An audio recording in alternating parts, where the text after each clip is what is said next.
The following program is paid for by Lifespan Wealth Management, providing financial advice since 1993. At Lifespan Wealth Management, the main thing they do is provide retirement planning and advice and manage their clients' investment accounts. If you're looking for a financial advisor, contact their office at 478-922-8100 to set up your complimentary consultation. Lifespan Wealth Management has offices in Macon and Warner Robins for your convenience, and you can learn more about them by visiting their website at retirerelax.com. While you're on the site, visit the special report section, which provides great financial education information on many different topics. You can also sign up to receive their digital feeds, which are short videos providing great information relevant to retirement, investing, and matters that affect your money. They also offer seminars to the community at no cost. If you're looking for a guest speaker for your church or civic organization, give them a call to discuss the topics you would like them to cover. Again, their contact number is 478-922-8100. Now, from the Macon studio of News Talk 940 WMAC, it's time for Your Money with Sherry Goss, Randy Goss, Jonathan Eisner, and Corey Albrecht.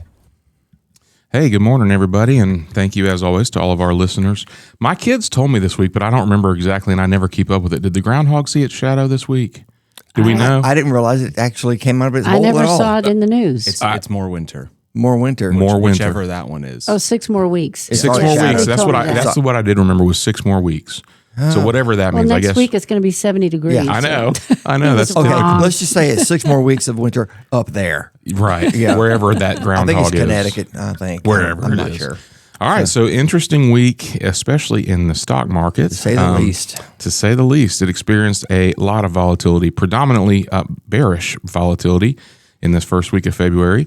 The week began with the Dow Jones Industrial Average, the Dow, and the S&P 500 reaching new heights on February 2nd. Yeah, that didn't last long, though. The sentiment shifted sharply midweek due to disappointing earnings from the Mag 7, and they could be now called the magnificently disappointing 7 Yeah. due to concerns over the massive AI capital expenditures that they're putting out. And by the close of business Thursday, February 5th, the S&P 500 and NASDAQ were down roughly 2% and 4% for the week, respectively. The Dow, which consists of just 30 blue-chip stocks, by the close of business Thursday was down 1.2%. The pullback in the Dow was blunted some due to the 1.1% increase on Monday to start the week, but overall, the massive spending and lackluster disappointed analysts and the markets. A persistent federal government shutdown has delayed the release of the critical January non-farm payrolls report, which was originally scheduled for Friday, February 6th. And the lack of clarity like this just adds to the uncertainty in the stock market and investors. Right. Bitcoin also experienced significant volatility. Thursday, the crypto slid below the $61,000 mark, and Thursday before the recovery, before it started recovering on Friday. That is, this is literally half of what it was selling for at the end of September. That's crazy. Yeah, it's taken a serious hit. Serious beating. Gold and silver also experienced sharp slides late in the week after hitting record highs in January. Here's the interesting thing. Cryptocurrency, as we know, led all the bleeding this week. Mm-hmm. I mean, it took the biggest hit overall. I guess it's safe to say at this point that if there's so much money tied up in crypto, That's right.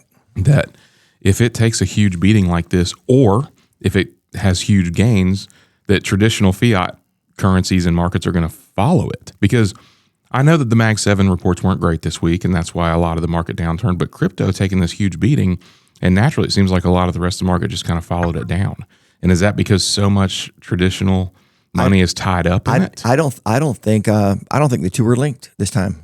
I really don't. It's just an odd correlation, Yeah. Because it seems like they should go, if cryptocurrency does what people think it does, or hypothetically, that they could kind of maybe go in opposite directions in weeks like this. But Well, if you listen to analysts, the analysts are saying that the stock market downfall right now is because of the capital expenditures by in AI, and there's That's no true. capital expenditures in Bitcoin, right, or cryptocurrency in general. So I don't know. I don't see how they're linked at this point. yeah, maybe you're right. I hope you're right. It just got real high, and if you go back and you look at the charts on crypto, they go through these massive swings. So they'll build up and they'll have this massive downturn. They'll have a massive upswing and then a massive downturn. I meant to look this up. So Trump is going to link the crypto to something else in the economy because he wants it to be a major currency. He wants a stable coin is what he wants. Okay. So All right.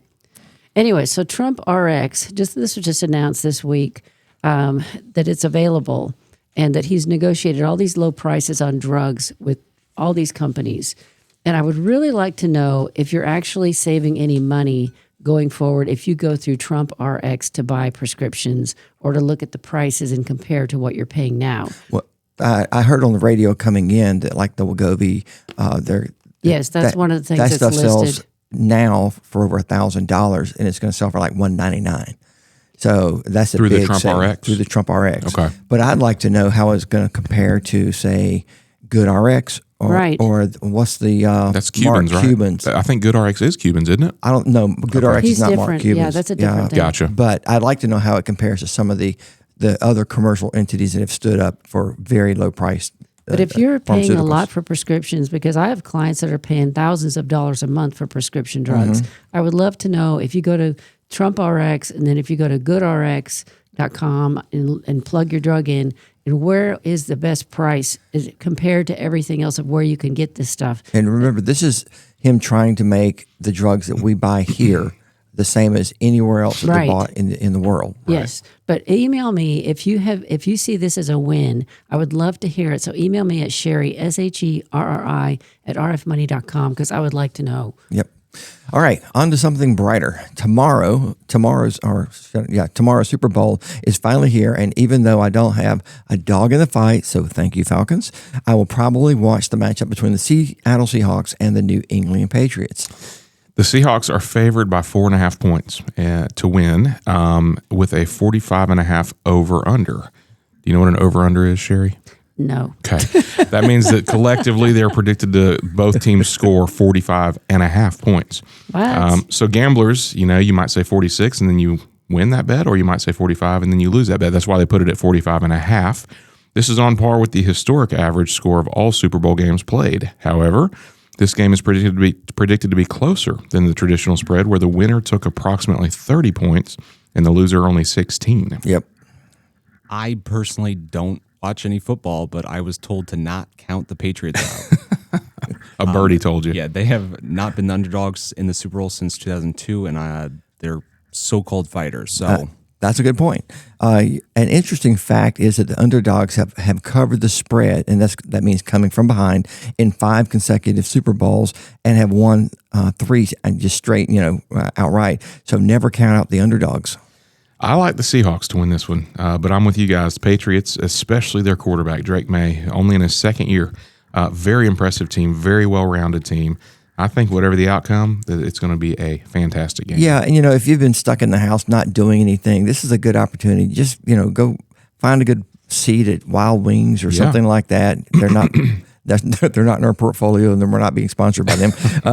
But go find a place to sit and socialize with somebody and eat some hot wings and have a good time with this, because it usually is a pretty good time when people start rooting for different teams. Sure, I think we're going to go out somewhere, and I'm going to put you in a jersey and A Patriots jersey for and so what inning do you think they're going to win, Sherry? The third inning. third inning. Call it a game. That's a standing joke between us here, because it took her until this year to realize there's no innings in football. So when I was in college in Moscow, Idaho, at the University of Idaho, Go where it Vandals. snows 12 feet in the wintertime, and we had a football arena, so it was covered and all that. I would only go to sit through the halftime show, and then we would all leave and go to the bars. Because it's like So you're already prepared to go out and eat hot wings and have a beer. Yeah.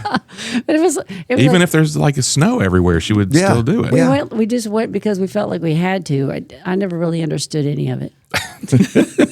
Who Oh, well. cares? As long as you're socializing and having a good That's time. what it's about. We were having fun. That's All what right. it's about. USA 250, a letter from the Wall Street Journal's editor-in-chief. The approaching 250th anniversary of the United States offered a good moment to reflect on this country's remarkable journey. What George Washington called a great experiment has grown into the world's largest economy and a global superpower. Over the next year, the Wall Street Journal will explore the triumphs, trials, and innovations that have shaped America and the world in a special multimedia series titled USA 250, The Story of the World's Greatest Economy. The series will examine the impact of capitalism, arguably the country's most distinctive characteristics. Yeah, as it should. Capitalism has been the economic foundation and helped to create as entrepreneurial spirit of risk-taking and innovation, which remains unmatched in the world. They will also investigate the nation's achievements and ingenuity across diverse fields, from technology and transportation to medicine and media, as well as the people, both familiar and unfamiliar, that built this country. And that is my first go-to source, is the Wall Street Journal. And I was telling clients just this week, there was a chart a few months ago. I can't remember where this was. It wasn't in the Wall Street Journal. I can't remember what publication, because we go to a lot of different publications every week. But it showed what entities are like super far right as far as their news, what entities are super far left. And the Wall Street Journal stays right in the middle, and they don't mix opinion with fact. That's why I like them so much. That should bode well for this what do they call this thing? This show that they're going to be putting out. So it should be right down the middle. The USA then. 250. Yeah, the USA 250 should be right down the middle then. But this is going to be more than a historical retrospective. Their goal is to entertain, enlighten, and engage, as well as provide a deeper understanding of how America has evolved, and even explore the quirkier aspect of our history. And then the thing is, our nation's story is more than just numbers and markets. It's about human ambition, resilience, and more than a few failings. But everything we've gone through or are going through and will go through is all in the relentless pursuit of progress. Yep. You can be involved in the America 250 program by visiting the website america250.org. America 250 is striving for 350 by 250. Their goal is to engage all 350 million Americans by our nation's 250th anniversary. And I went out to this website and looked at how hard it was to sign up on their website, just to see if it was cumbersome. And it's not. It's just one little form pops up, and you put in just very basic information just so they can keep in touch with you. And you can go in and log your volunteer hours and stuff. So that's what they want you to do. Yeah. They want to see who's doing what and all the great things that people in America are doing. Yep. And you can join, like we were talking about, you can join this semi-quincentennial by sharing your story on their website, or invite students to describe what America means to them, or you can help make 2026 a record-setting year for volunteering service through America Gives. All of this can be done through the America250.org website. So I have 4 financial seminars scheduled for this year, and I need to log them. They are all taking place at local churches. If you would like me to come speak to your group, whether it's a Sunday school class or a volunteer organization, I do this free of charge, and I can cover any financial topics you would like me to. So I love doing this. It's fun for me to get out of the office and meet people and provide knowledge. So call the office if you're interested in a seminar, 478-922-8100. Yep. Los Angeles hospice fraud reaches billions as Medicare providers scam federal system with fake companies. Auditors and prospectors say hospice fraud in Los Angeles is off the charts, with providers scamming billions from taxpayers for patients that don't exist. Poor care and no care at all. Ghost patients, sham companies, offshore owners, and corrupt doctors. This is just crazy. Dr. Oz, the head of Centers for Medicare and Medicaid Services, says that hospice is crazy in LA.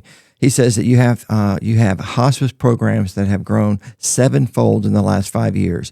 They represent about $3.5 billion of fraud just in LA County alone. Backing him up was California Attorney General Rob Bonta, who says hospice fraud has become an epidemic in California, specifically in the greater Los Angeles area. Bonta said fraudulent providers submit false claims for unnecessary services, and recruiters get kickbacks for signing up seniors. Whether they're sick or not, hospice also enrolls patients who don't even know that they're being scammed until they seek out actual medical care. Oz said it's all just paperwork. You could fill out an application from anywhere in the world and get a hospice license. I did not know that. Recruiters go to shopping centers and senior centers to sign up patients, promising them walkers, a month's supply of nutritional drinks, cash, and weekly visits in exchange for a Medicare number.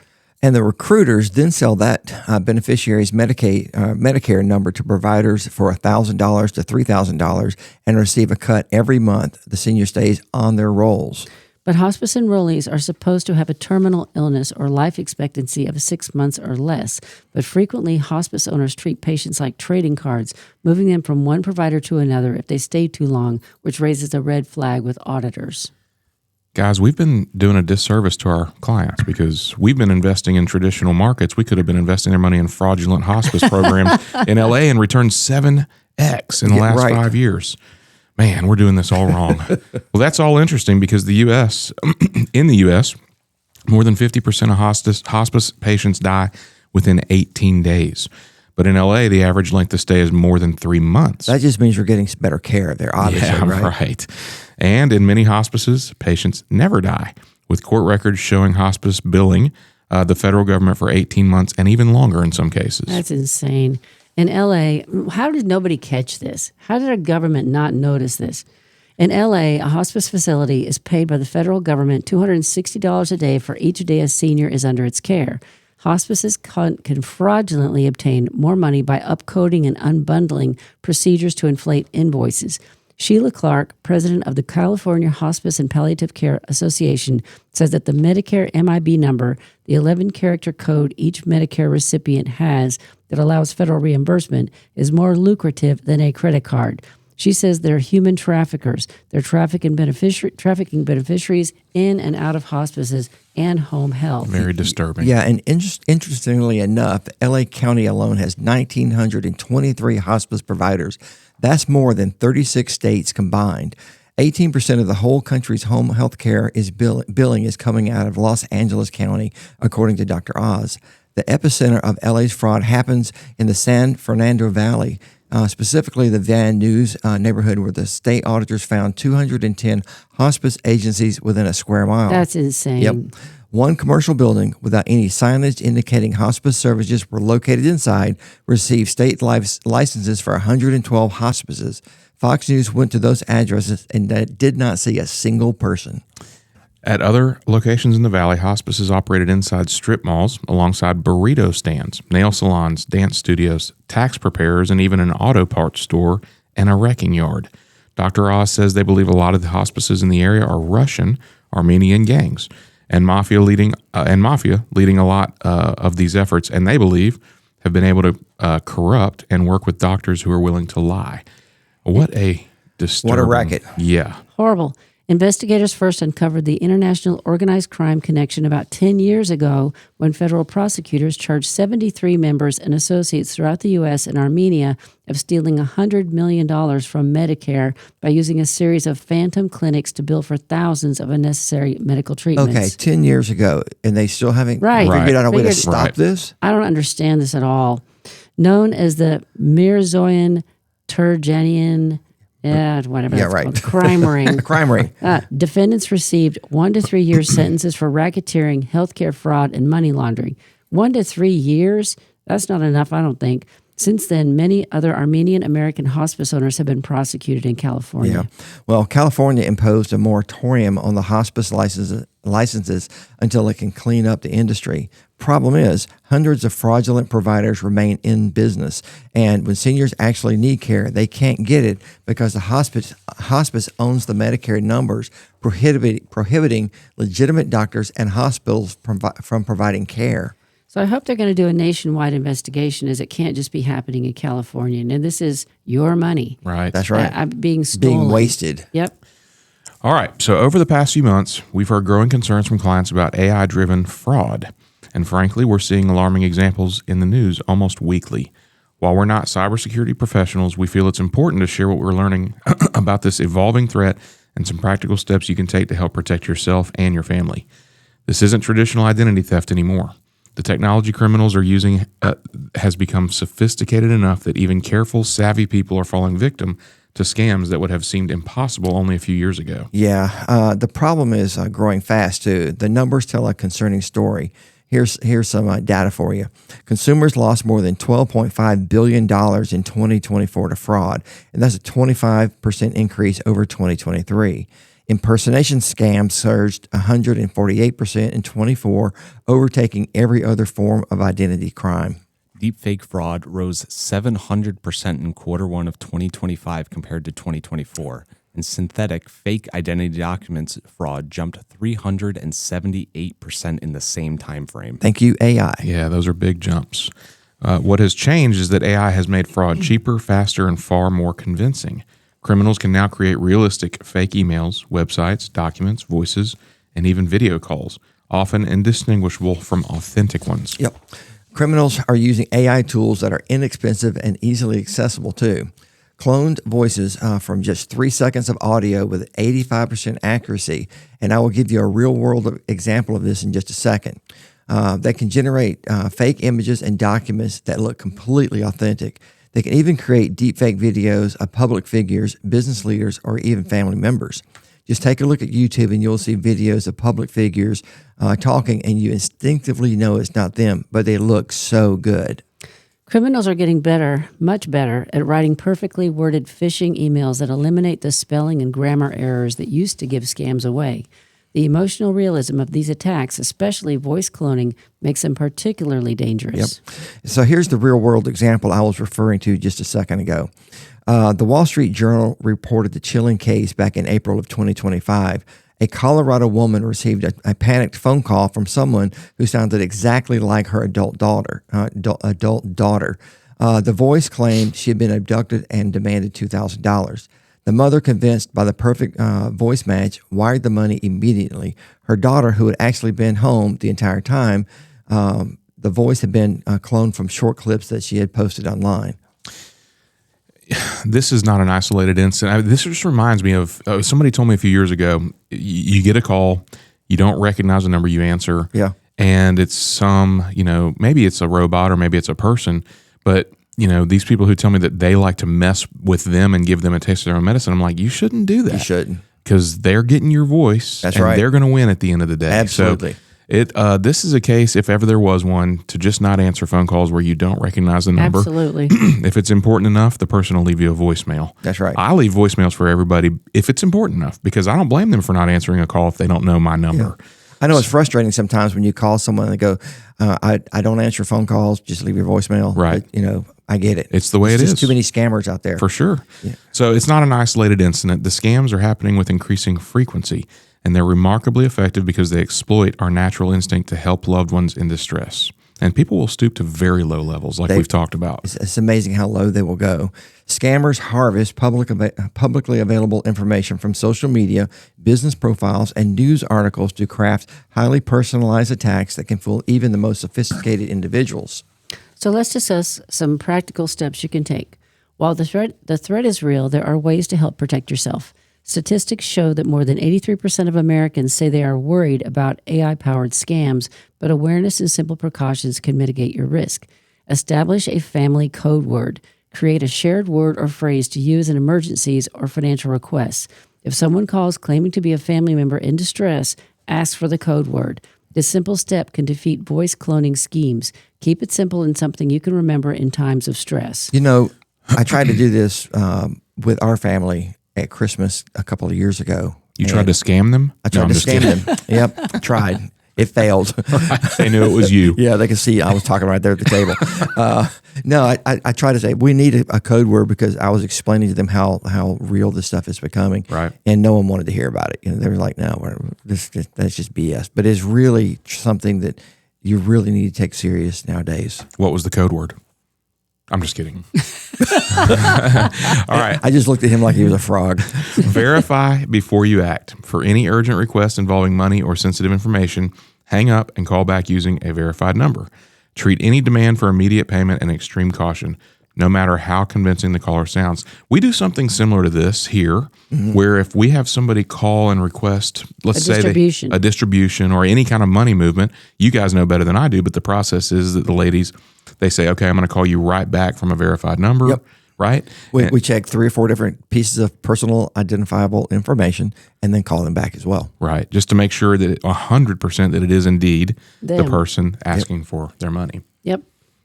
Another thing you can do is limit your digital footprint. Review your social media privacy settings and manage what you share publicly, especially videos and voice recordings that could be used to clone your voice or create deepfakes. Avoid posting recognizable backgrounds or location details as well. All right. All of these are good points. You should also be suspicious of any request that is urgent. Scammers exploit fear and time pressure. Even when a request seems dire, take time to verify. Real emergencies can wait 60 seconds while you confirm some form of identity. Another thing you can do is always use multi-factor authentication. As frustrating as it might seem in the moment, you need to use this to strengthen key accounts like your email, banking, and investment accounts with an additional verification step. Consider using a password manager and creating a long, complex passphrase instead of a short, easy-to-guess password. Trust your instincts. If something feels off during a video call, test it. Ask the person to wave, turn on a light, or perform some other spontaneous action. Glitches or unnatural delays can expose deep fakes. Yeah, and we just went through a training here in our firm from Mosaic, our broker dealer, that just went through this exact same thing. I did not realize that having someone wave and make motions while they're on the screen, because everybody has these blurred out backgrounds now, Right. but I didn't realize that would expose a deep fake person. So that is a real thing, having them wave. So, and if you're traveling, you need to take extra precautions. Avoid accessing financial accounts on public Wi-Fi in airports and hotels, and use a VPN when traveling, and back up your data before the trips. And don't ever stick your USB plugs into the airport plugs. Yeah, for charging. Carry your own little battery pack with you. Yeah, interesting. Side note, it seems like MFA, multi-factor authentication, a year ago, 2 years ago, mostly just irritated everybody. Yep. But and I don't know if this is reality or my perception, but it seems like now it's more like, It's I accepted. got to go through 3 layers to get to my stuff, but it's not so irritating because people understand now. Yeah, now that people understand it, I think people are seeing the severity of the fraud. Right. And probably a lot of people have been victimized Defrauded. themselves, Also, we recommend freezing your credit. Request a free credit freeze from Equifax, Experian, and TransUnion to block unauthorized new accounts. This doesn't affect your credit score and can prevent synthetic identity theft, and it's free. So I froze mine on all 3 credit bureaus last year, and it took about 10 minutes. I did the same. It's It pretty was quick. so easy. Yeah. And there's other ways you can get help. You can hire a cybersecurity specialist to monitor digital exposure, conduct security assessments, and train household staff if you have a household staff. This may be worth considering if your family has public visibility. Jonathan, I'm sure you have staff running around your house all the time, right? I do, a bunch of them. Yeah, like 4 little ones, right? 4 little ones. They're all, minors. The bottom line is that AI has transformed the way fraud occurs, but the fundamentals of prevention remain the same. Awareness, skepticism, and verification. Even sophisticated scams rely on triggering an emotional reaction, so slowing down, asking questions, and following basic security protocols can neutralize most of these schemes before they succeed at your expense. We encourage you to have conversations with your family, especially elderly parents and young adult children, about these risks. Discussing security protocols now can help prevent losses later. And I'll add, a lot of my clients, I would say the majority of my clients have done the passwords, they've done all of that, but here's the problem I'm seeing.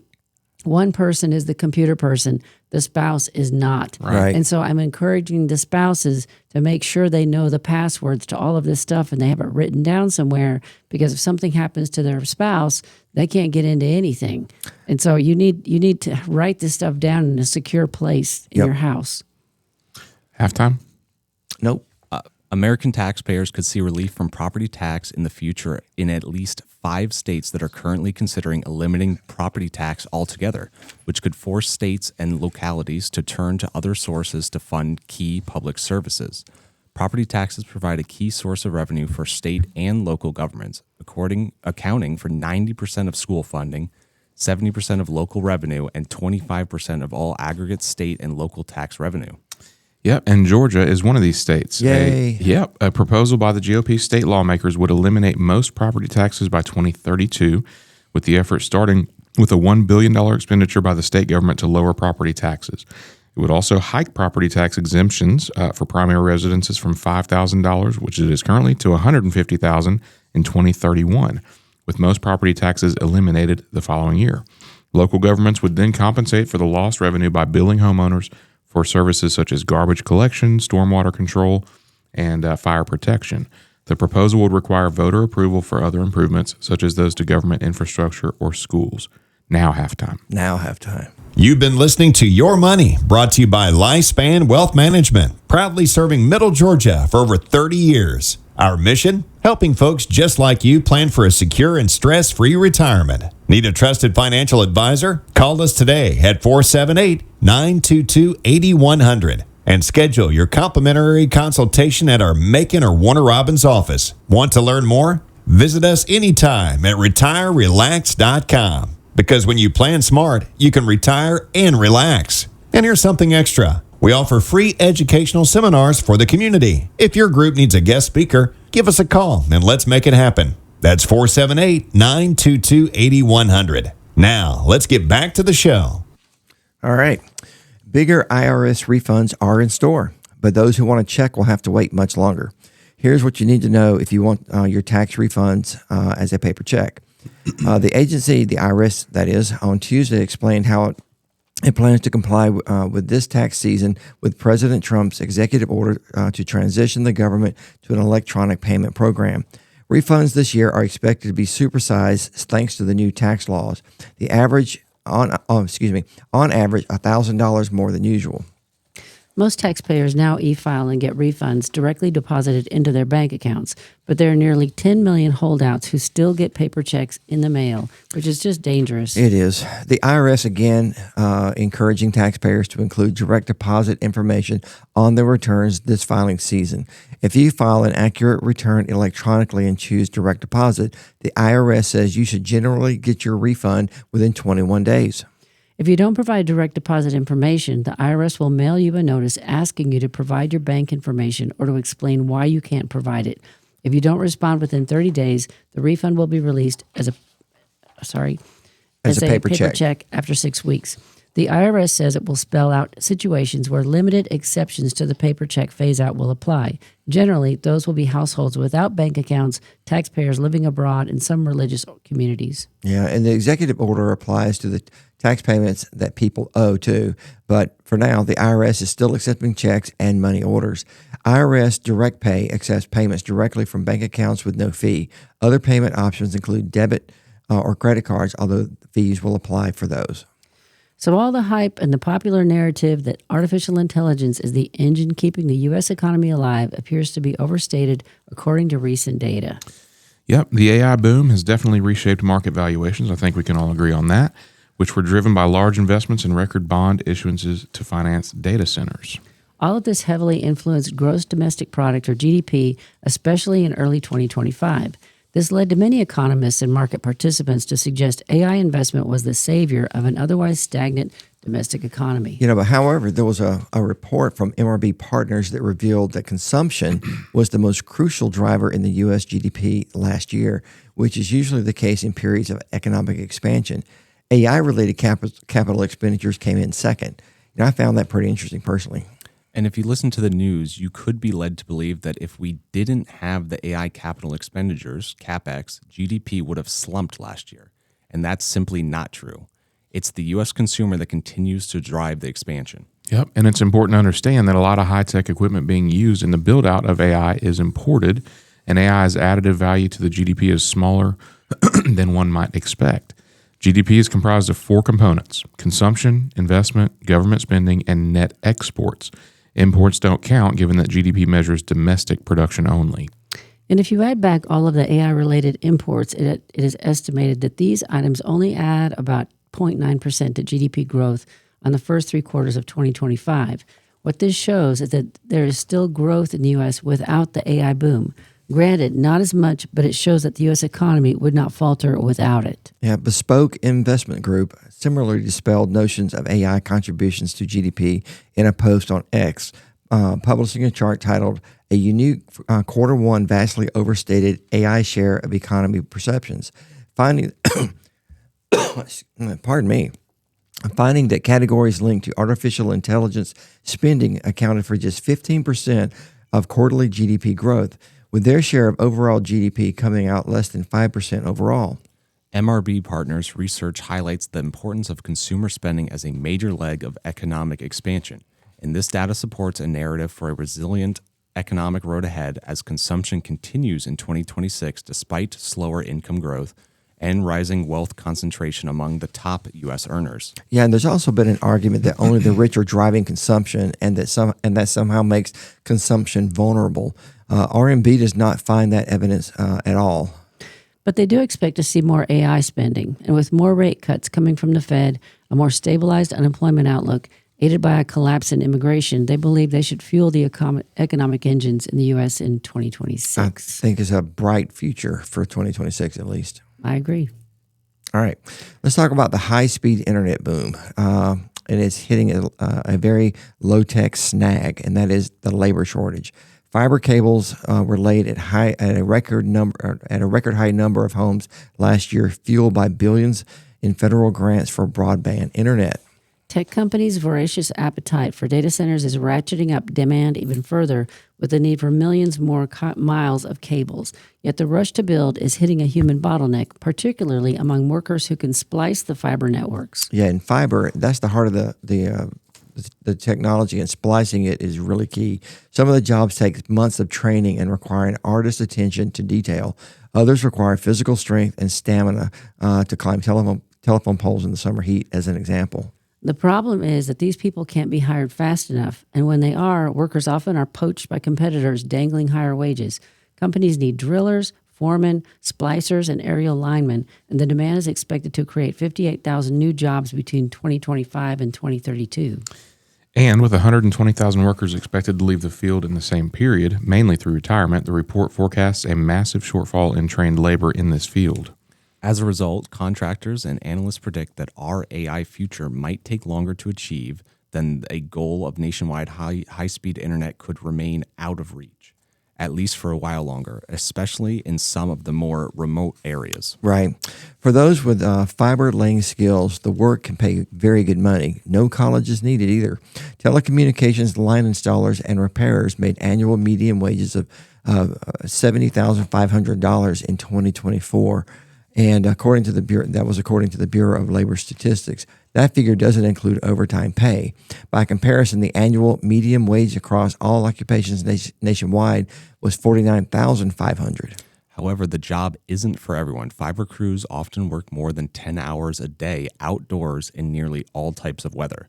They may relocate to a job project area for months at a time, and winter can bring less work in parts of the country because of the challenges drilling through snow and frozen ground. Yeah, but if you're interested or know someone who is interested, there's a great opportunity with the Georgia Air National Guard. And yes, you would need to enlist, but then you would get all the training that you need to do this sort of job, and it would be you would be a highly marketable person. And you get paid while you're getting trained. That's right. Yeah, it's a deal. All right. A Panamanian court has ousted the Hong Kong firm from the Panama Canal ports. This is a major strategic win for President Trump. The Panamanian court voided a port contract held by a Hong Kong company. The Panamanian court ruled Thursday that the port concession granted to the Chinese company was unconstitutional. And, of course, the decision was welcomed by the U.S. and criticized by Beijing. China expert Gordon Chang said in an interview following this announcement that Beijing plays rough, but that Trump plays rougher. And he just showed the Chinese who's boss in the Western Hemisphere. Yeah. And with the extraction of Maduro and his wife from Venezuela, that basically ended the Chinese influence in Venezuela. And now with the changes in the Panama Canal, termination of the Hutchinson Port concessions in Panama, countries are getting the message that Trump is determined to drive China out of this region, and they should be getting on board with this movement. Once the concession is formally terminated, Milano, the president, said a local subsidiary of a Danish shipping company, that'd be AP Møller Maersk, you've probably seen their trucks driving around, even around here, will temporarily operate the ports while the government opens a new bidding process for long-term operations. Next up, Trump to launch $12 billion critical mineral stockpile. With $12 billion in seed money, that's B billion, bid to insulate manufacturers from supply shocks as the U.S. works to slash its reliance on Chinese rare earths and other metals. The venture, dubbed Project Vault, is set to marry $1.67 billion in private capital with a $10 billion loan from the U.S. Export-Import Bank to procure and store the minerals for automakers, tech firms, and other manufacturers U.S. rare earth stocks jumped in pre-market trading upon news of this administration's plan. Details of the initiative, which would represent a first-of-its-kind stockpile for the U.S. private sector. The effort is akin to the nation's existing emergency oil stockpile, but instead of crude, its focus would be minerals such as gallium and cobalt, used in products such as iPhones, batteries, and jet engines. The stockpile is expected to include both rare earths and critical minerals, as well as other strategically important elements that are subject to volatile prices. It represents a major commitment to accumulate minerals deemed critical to the industrial economy, including the automotive, aerospace, and energy sectors, and highlights Trump's efforts to wean U.S. supply chains from China, the world's dominant provider and processor of critical minerals. The project has participation from more than a dozen companies so far, including General Motors, Stellantis, Boeing, Corning, GE, Vernova, and Alphabet. The three companies' trading houses, Harty Partners LP, Traxys North America LLC, and Mercuria Energy Group Ltd., have signed on to handle purchases of the raw minerals to fill the stockpile. The U.S. already operates a national stockpile of critical minerals to serve the nation's defense industry base, but doesn't have a stockpile for civilian needs. Under Trump, the U.S. also has taken the rare step of investing directly in domestic mineral companies to boost the production and processing of rare earth metals at home. Yep, the administration has already inked cooperation agreements with Australia, Japan, Malaysia, and other countries on this issue. It will press even more nations to pursue the, such pacts as at an upcoming summit of a dozen countries in Washington, D.C. The effort to reduce the risk in the mineral supply chain gained new momentum last year after China tightened export controls on some materials. That spurred some U.S. manufacturers to dial back production and understood the extent of Beijing's leverage. The new venture will offer participating manufacturers a way to insulate their businesses from swings in prices for key materials without having to maintain their own stockpiles. Those types of swings can expose companies to massive volatility in key raw mineral inputs that wreak havoc on balance sheets. For example, nickel saw a historic price surge shortly after Russia invaded Ukraine, fed by fears buyers would no longer be able to purchase the metal from Russia, a top supplier. Yep. A key element in the venture's design is that the manufacturers who commit to buy a specific amount of material at a set price also commit to repurchase at the same amount at that same cost in the future. The administration sees that acting as a stabilizing mechanism, helping suppress volatility. I think it's a great idea. Yeah, for sure.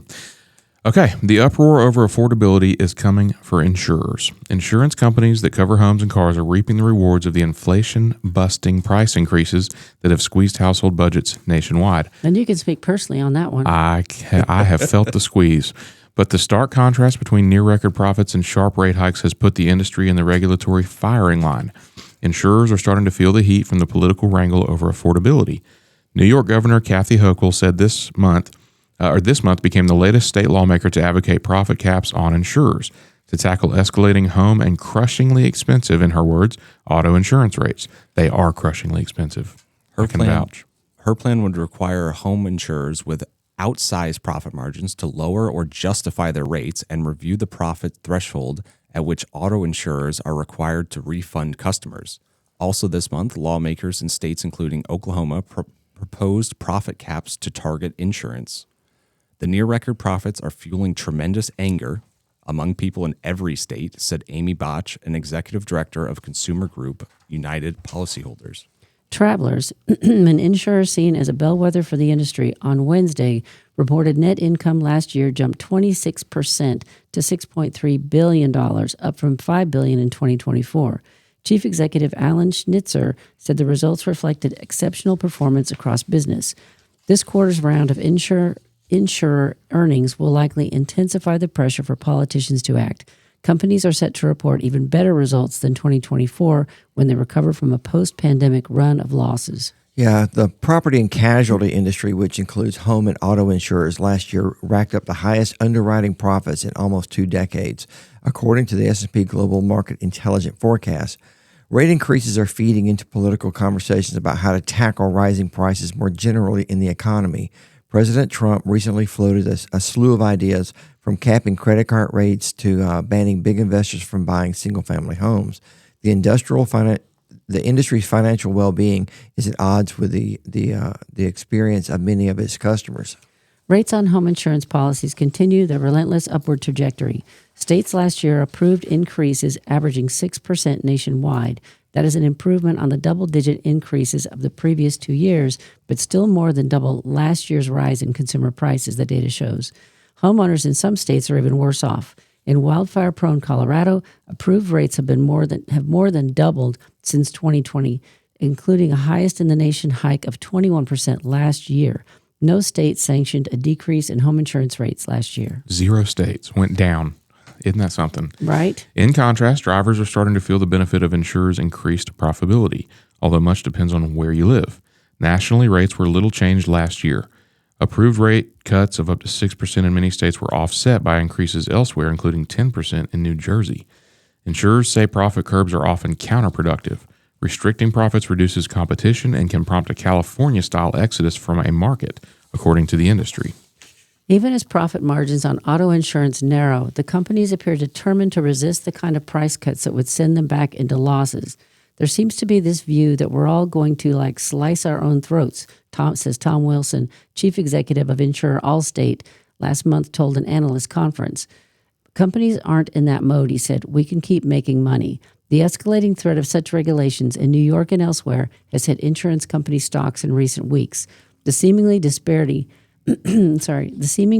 between high industry profits and slow to fall rates is partly a function of how the market works, analysts said.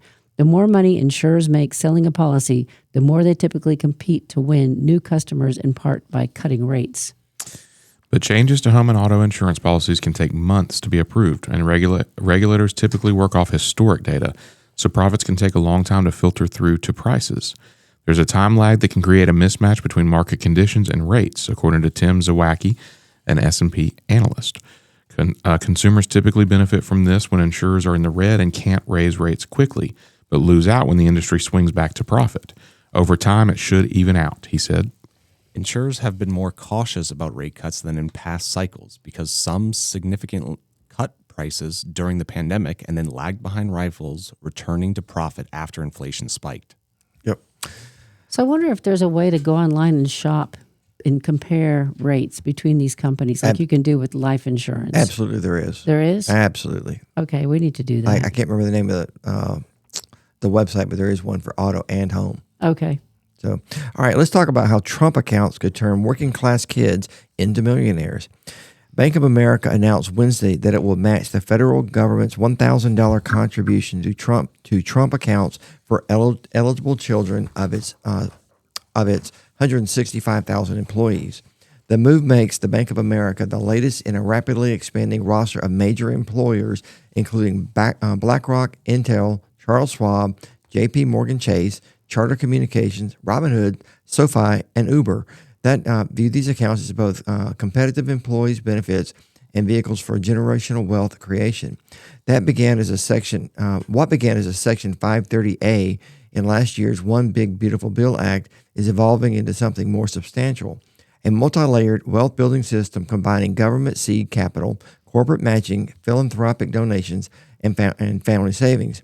The speed at which the private capital is flowing into the program suggests we may be witnessing the early stages of a structural shift in how American families accumulate wealth. America's rising generation is about to experience something like an angel round of venture capital investment. This is fantastic. That's very good. The basic framework. Children born between January 1, 2025 and December 31, 2028 receive a one-time $1,000 federal contribution regardless of family income. No means testing, no phase-outs, no income caps. Parents establish accounts by filing IRS Form 4547 with their 2025 tax returns this season or later through trumpaccounts.gov. The actual deposits begin July 4th, 2026. Families can contribute up to $5,000 annually, and that will be inflation adjusted after 2027. Employers can add up to $2,500 per year, excluded from employees' taxable income. That will count toward the $5,000 family investment. The funds grow tax-deferred, invested in index funds tracking primarily U.S. equities. Distributions are locked until age 18, when account holders will be able to access some funds for home purchases, business formation, or education. The remainder automatically converts to traditional IRA treatment. It's IRS Form 4547. You guys think that's because Trump was the 45th and 47th president? Yep. Okay. That has I didn't to be. even catch that. It has to be. All right. The mathematics of compound interest over decades make these accounts genuinely transformative. A child receiving the government's $1,000 at birth plus modest annual contributions of $2,500 accumulates roughly $85,000 by age 18 if you get 6% annual returns. Left untouched until retirement at 65, that becomes about $1.2 million. Bank of New York Mellon, BNY, became the first major financial institution to announce matching in December of last year. BlackRock followed in January of this year, then Charles Schwab, and then a cascade of others, like one of you guys was just mentioning all those companies. Charter Communications emphasized that matching strengthens its commitment to its 100% U.S.-based employee workforce. The competitive dynamics are straightforward. When one major bank offers a $1,000 match and competitors don't, that becomes a meaningful differentiator in recruiting and retention. The cost is a modest $1,000 per eligible child as a one-time expense. Bank of America is also implementing pre-tax payroll deductions for employee contributions, making it seamless for workers to add their own money. If the current pace continues, Fortune 500 matching could become standard within 12 to 18 months. Companies will face pressure to match competitors. The mechanism that made 401ks ever present and a competitive necessity in the talent market appears to be kicking in for Trump accounts. Yep.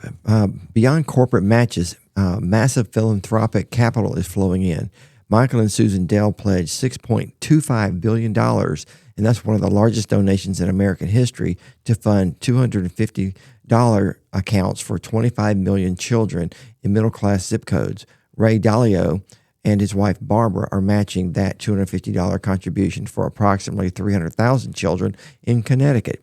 States are joining too. Texas leaders have proposed adding $1,000 per account. Treasury Secretary Scott Bessent's 50-state challenge envisions all states contributing.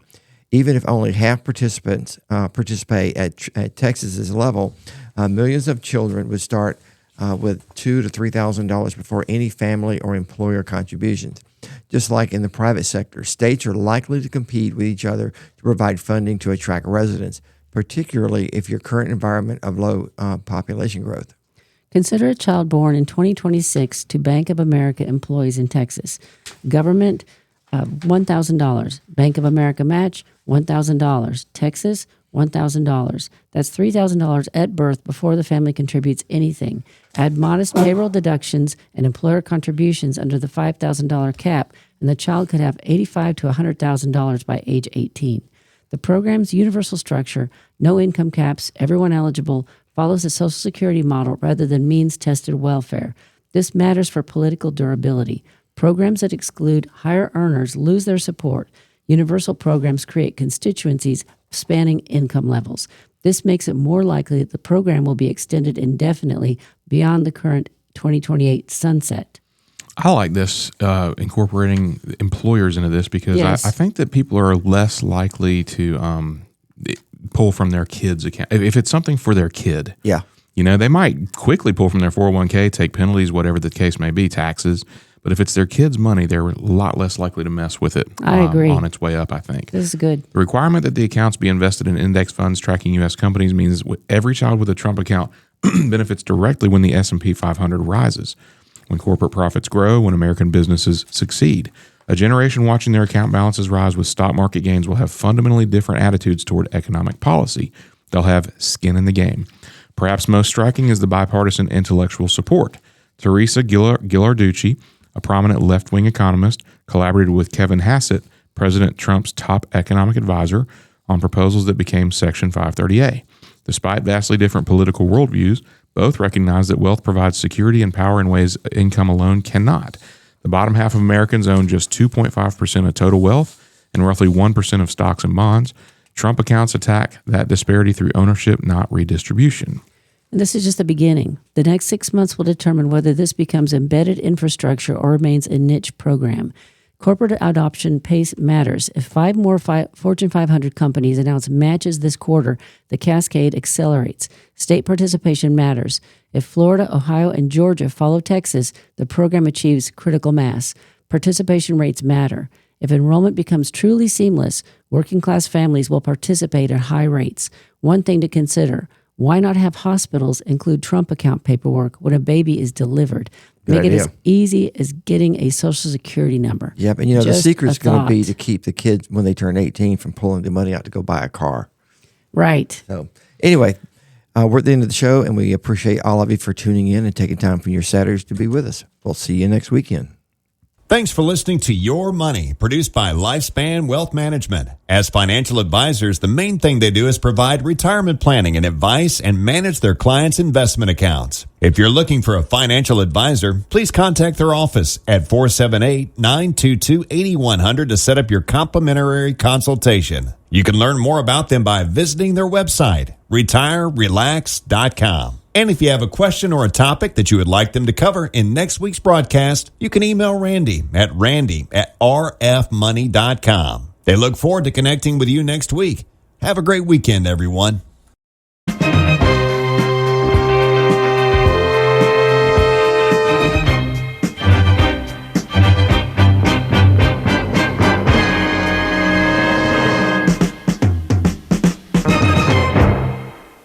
Securities and investment advisory services offered through Osaic Wealth Incorporated, member FINRA SIPC. Osaic Wealth is separately owned, and other entities and or marketing names, products, or services referenced here are independent of Osaic Wealth.